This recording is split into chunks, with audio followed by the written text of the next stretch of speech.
嗨，各位朋友，我是你们的老朋友胖僧。今天我必须和大家聊聊一个真正能让咱们内容创作者心头一颤的重磅新闻。它简直就像一颗爆炸性的星体，突然闯入了马来西亚的网络宇宙，掀起了一场关于自由与责任的巨大风暴。你们知道吗？当我第一次看到马来西亚通讯与多媒体委员会竟然直接把 Telegram 平台告上法庭的时候，我整个人都惊呆了，感觉就像是平静的湖面突然被投入了一块巨石，那涟漪层层叠叠地扩散开来，瞬间就触及了我们每一个在数字世界里冲浪的内容创作者，以及每一个普通网民的心弦。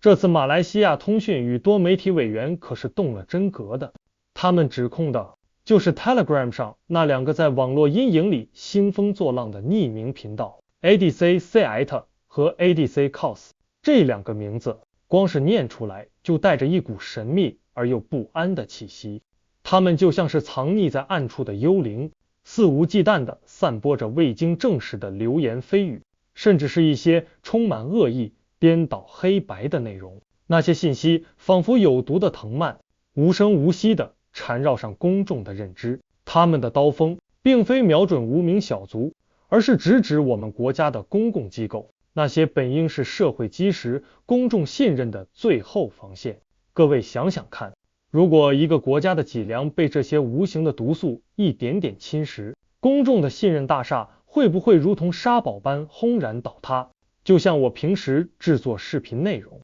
最害怕的就是信息的失真，因为我深知一个未经核实的标题，一句带有偏见的导语，都可能在观众心中悄悄种下怀疑的种子，然后生根发芽，最终演变成对整个社会信任体系的巨大裂痕。马来西亚通讯与多媒体委员的通告里说的那叫一个掷地有声，这些内容可不仅仅是坊间八卦那么简单，他们能一点点地蚕食公众对国家机构的信心，更严重的是，他们能像一把无形的刀，直接刺向社会安宁的心脏，引发恐慌，甚至诱发混乱。我甚至能清晰地在脑海中描绘出那样的场景，一条耸人听闻的谣言像野火一样瞬间蔓延，人们开始盲目地抢购、囤积，整个社会秩序都在那一刻变得不堪一击。而这次事件最让我感到心潮澎湃，又带着一丝忧虑的是马来西亚通讯与多媒体委员这回竟然是史无前例的对社交媒体平台采取了如此强硬的法律行动。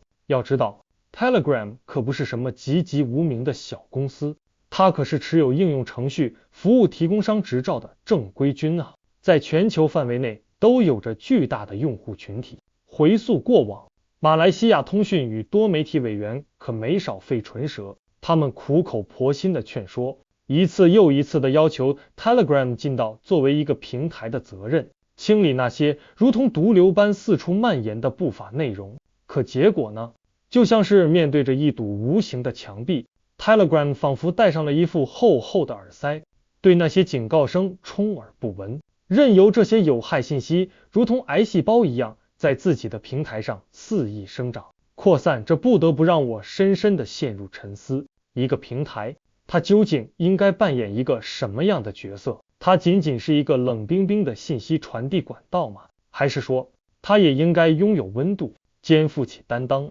怀揣着责任感，去竭尽全力地守护它所承载的每一个用户以及整个社会健康的脉搏？站在我这个每天与信息和观众打交道的视频博主的角度，我深知言论自由是多么宝贵的存在，它是我们思想驰骋的翅膀，是我们表达观点、发出声音的权利，是构建多元社会的基石。然而，自由从来都不是没有边界的狂野，它必须带着那条名为责任的项圈，它的飞翔必须在理性和法律的框架内。当言论自由被无度滥用，变成了谣言滋生的温床，变成了煽动仇恨、分裂社会关系的工具时，那它就不再是真正的自由，而是一种隐形的危害。这就像一把锋利的剪刀，如果用它来精心修剪花枝，就能让整个花园变得更加生机勃勃、美丽动人。但如果任由它被用来肆意伤害无辜，